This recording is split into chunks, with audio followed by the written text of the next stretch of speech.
This is how to fix the error code 9U233 on your Worcester Bosch boiler.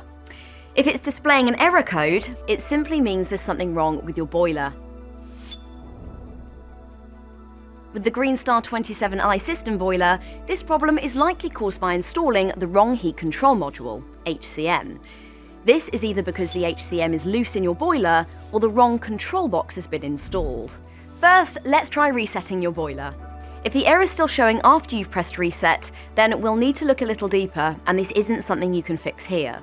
For more advice or to arrange a visit straight away from one of our Gas Safe Registered engineers, just click the Get in Touch link below. If the error code is no longer showing, it may still be worth looking at the root cause. If you haven't had a service in the last 12 months, then we would advise booking a visit through the link below, as this may help to identify the original issue and avoid any further damage to your boiler.